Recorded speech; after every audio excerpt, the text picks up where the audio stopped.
I'm Brittany Lewis with Forbes Breaking News.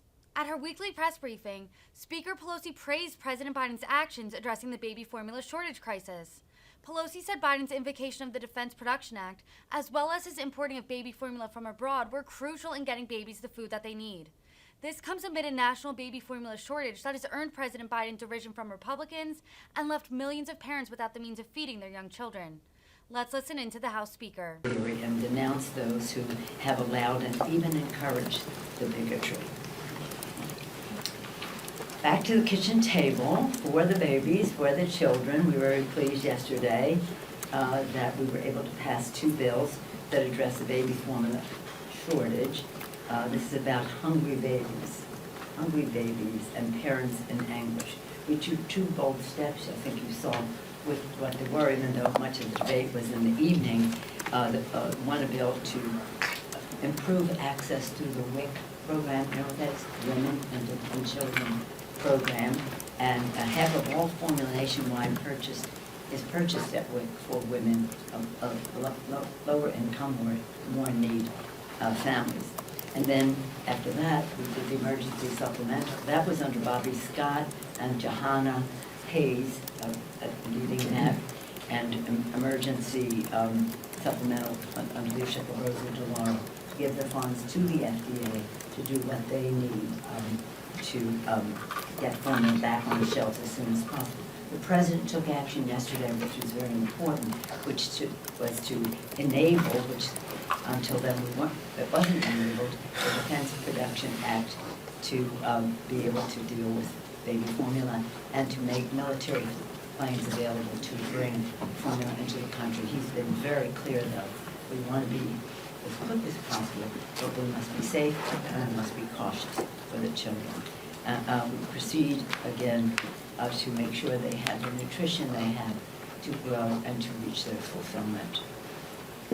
This is another kitchen table issue is the price gouging, and Democrats work to protect America's physical security.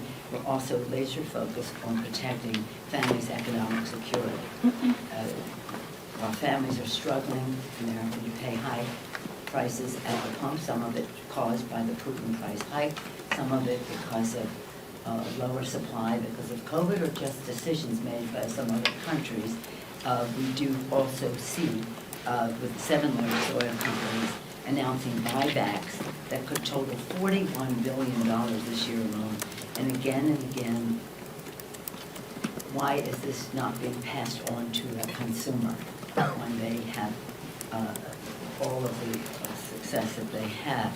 We'll soon pass the Consumer Fuel Price Gouging Prevention Act to crack down on big oil's price gouging, which spikes prices at the pump for America's families. The bill, what it does is enables the President to issue an energy emergency declaration that will prevent oil and gas companies from imposing exploitive, excessive gas and home energy prices on families.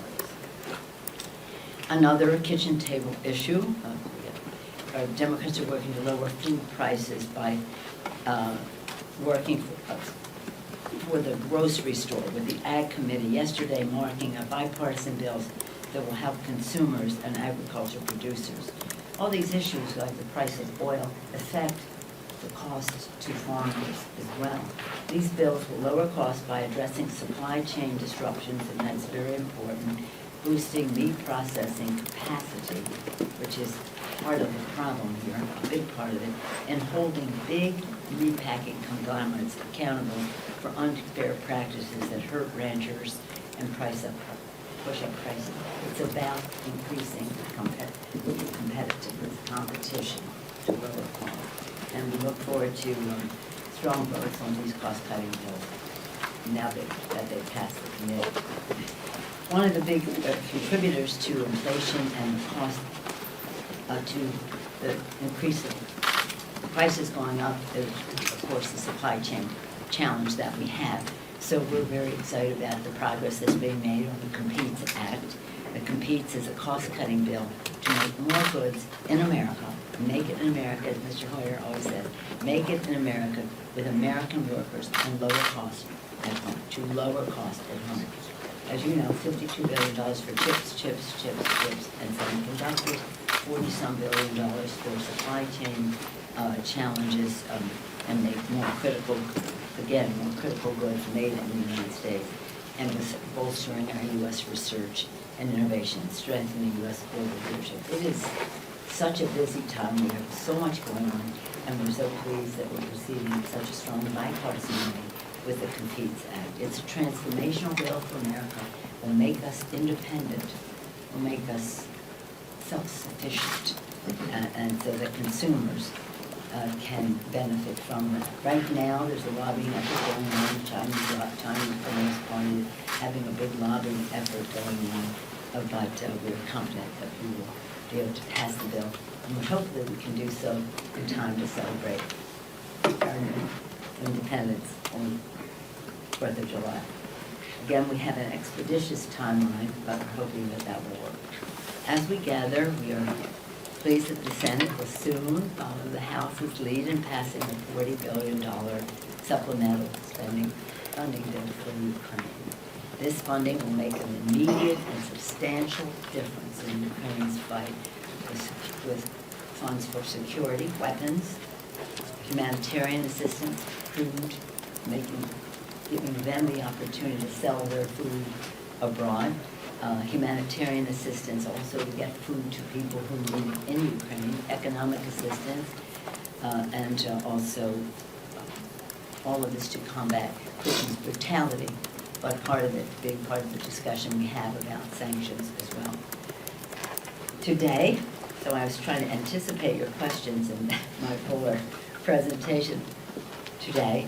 Shortly, I have the high honor of meeting the Finnish President and the Swedish Prime Minister. They are here to talk about their entry into NATO. This is so exciting. It's so historic. On behalf of the Congress, I will thank them for their partnership, thank them for their courage, and in the face of Putin's aggression, and I warmly will welcome. We will have a bipartisan meeting with them. We warmly welcome their accession to NATO. Any questions? Madam Speaker, on the infant formula issue, are you satisfied with the urgency with which the White House has handled this issue? Yes. And with the Senate may or may not even vote on something before they leave town today? Well, I don't know if they will do it when they leave town today, but the bill that we passed, the WIC bill, the bill that actually went here, but for those who were here, Debbie Stabenow just the other day, when she was introducing the bill with Bobby Scott and Right. John Hayes. So we have already gone down that path. And then in terms of them, yeah, I mean, we have to have the money for the FDA to do its job. So I think that we'll have some success. And what's the objection? We don't want to spend money on babies who are crying for food? Okay, let's have that debate, okay? But you're fully satisfied with the administration's response on this? I am, yes. These things, first you have to analyze what the problem, how did this happen? How did this happen? Where is the problem? What is the private sector, which has a big contract to supply all of this, where did that fall down? But in the meantime, you're seeking, in other words, it's one thing to solve the problem for as we go forward. It's another thing in the here and now to get that baby food on the shelf, the infant formula on the shelves. So the president has been very clear. We want to be as fast as we need to be, but we have to be safe and we have to be therefore cautious. And they have taken steps. I'm very pleased with the president did yesterday, but what they have been doing as we go along. It's never soon enough to have food for crying people.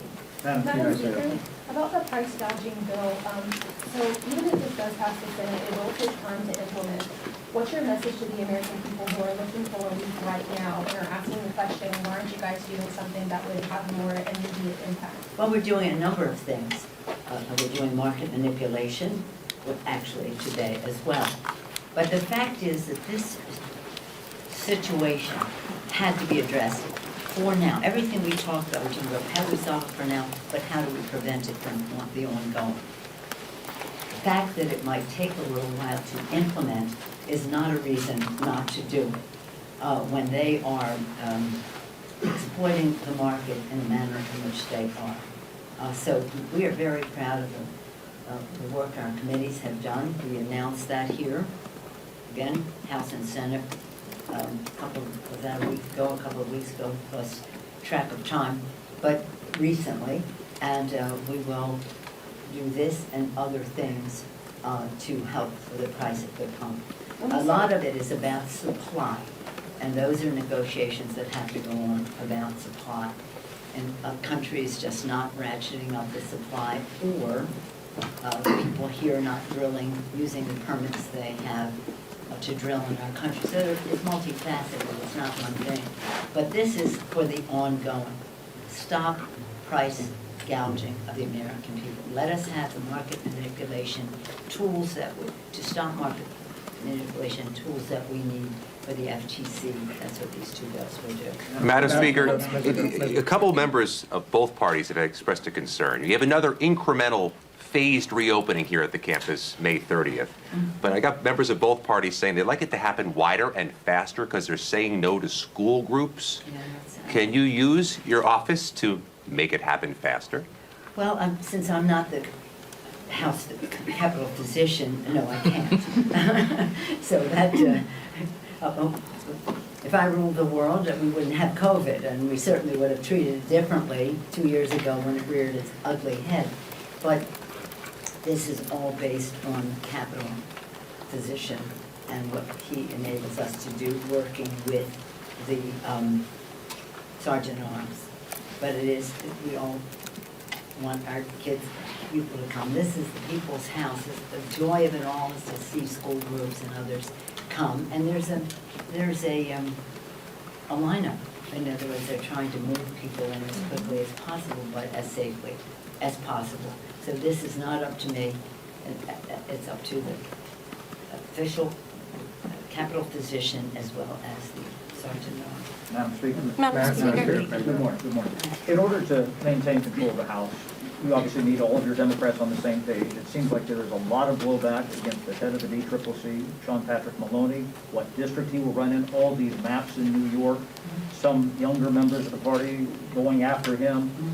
Is he putting himself in the appropriate position here in terms of his personal race to be able to manage things across the board for the fall? I'm not getting involved in the politics of New York and New York district. He, as well as other members of the New York delegation, said they were going to run in districts where their home is. They'll find out what district that is on Friday when the announcements may be. Public period of comment would end yesterday. Friday they'll make an announcement. That's what they. And this doesn't affect the party at large here as you're trying to hold the House? Not at all. Well, why not though? You said, I can understand not getting involved in New York party. It doesn't. We have a great chairman of the DCCC. He's a master of the 3 M's. The mobilization, on the ground to get out the vote, the messaging that is non-menacing, that fuels the get out the vote, and the money or the resources needed to do that. He has worked very hard. I'm very proud of the work that he's done. He is elected by the members. He's not appointed by the Speaker. He's elected by the members, and welcome to our world. Have you heard any complaints about me in politics? Once or twice, but we get that in journalism too sometimes. Yeah. We don't agonize, we organize. Madam Speaker. I want to ask 2 questions since we're not here the next couple of weeks. Number 1, on COVID relief, when do you anticipate 4-corner negotiations will talk? And then we'll start. And the FDA had a whistleblower report on the formula issue and has not even, as of, I mean, I think the FDA commissioner today was in front of the Senate, didn't talk about why they didn't respond quicker to that whistleblower report that Rosa DeLauro, I think, was the one that put out. I'm curious if you could address that. Yeah, here's the thing, on the FDA, I gotta go, I got 2 heads of state, but let me. We're more try to be important than brief. them. We're gonna be there, and you care about heads of state, or just care about New York district? New Yorker district. That, NATO, security, the whole thing. No. Here's the thing, to the point of the whistleblower. There was a whistleblower in October regionally. That was reported regionally and that was investigated, and there wasn't found to be the problem as described, so it wasn't reported up the line. That's what that is. That doesn't excuse it or anything, but that's what it was. So the FDA writ large never really received that report, and that's the report that Rosa, Madam Chair, was telling us about. The FDA, when I first came here, for years I thought it was the Federal Drug Administration. I didn't even know it had anything to do with food, because they have such a small food budget. And one of the reasons they have a small food budget is because there's resistance from the food industry to pay the fees that, on the drug side, pay the fees, and that helps fund of the FDA, as I understand it. So we are going to have to, and Mr. Malone talked about this the other day, and he tried to, the fees were an obstacle to expanding. So on the food side, I think they have like 8 people who are doing formula. I mean, really? So we have to, again, think in terms of the here and now and the future, and we have to give more resources to the FDA to do its job, to protect American people. And one more point that you didn't ask about, but that I said the other day, is the FDA doesn't have the authority to recall and drugs on the drug side. They don't have that. You think they do, don't you? Didn't you think they had the authority to recall? They don't.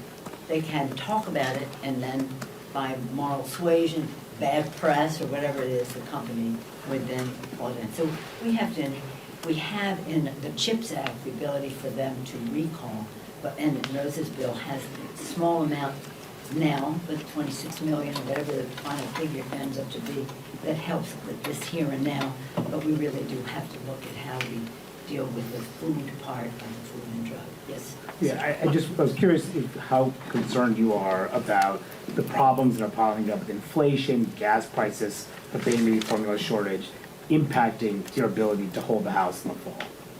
We are, look, we do our elections one district at a time, and we have our candidates here this week. Spectacular. More to come as primaries happen. Spectacular. So when I talk about the 3 M's, which are money, mobilization, message, money, there are 3 legs of a stool that hold up the platform for the candidate, and the candidate will largely tell, and that is what we're so proud of. So there are challenges. There's no question we would like COVID to have not had other variants emerge, but it did, and it's being dealt with. The inflation issue is related to COVID. It's also related to other factors in terms of supply and the rest. And even though some apologists for the very wealthy are saying it doesn't have anything to do with unemployment going down, it does have something to do with that. So again, it's not about whether it exists or not. It's about what are we doing about it, the recognition, and what are we doing about it. And one of the biggest things we're doing about it, of course, is the Competes Act. Another is to take down the price at the pump. Another is to reduce the cost of food in these agriculture bills that we are doing. And then, obviously, the baby formula is something that we don't consider political. That's right at the kitchen table. So we think from the standpoint of the kitchen table that there is no comparison between where, I mean, they don't even vote for domestic terrorism. Isn't that sad? Even 3 of the authors of the sponsors of the bill and the Republicans didn't vote against domestic terrorism.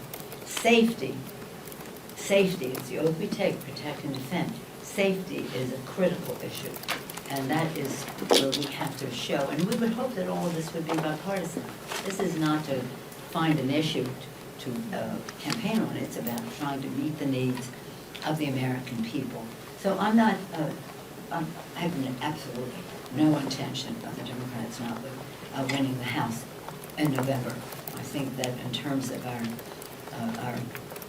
work that this president has done, and he's been a great president. I don't know about polls, but I do know about winning the races one district at a time. When we won in 18, we won 40 seats, 31 in Trump districts. 31 in Trump districts. He wasn't on the ballot.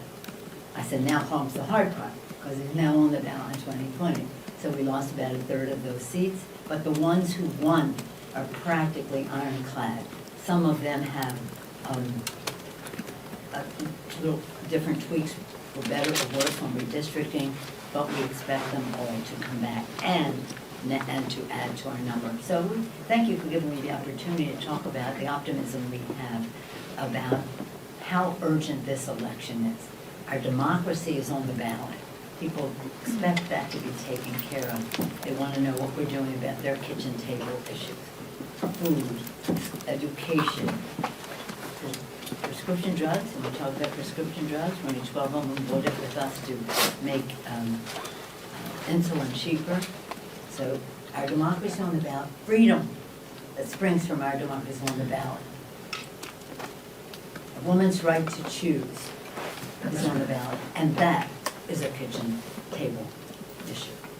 So we're comfortable. We love the candidates, they're great, they're emerged from their districts, as will our message emerge from the people. And we just have, people really want us to win.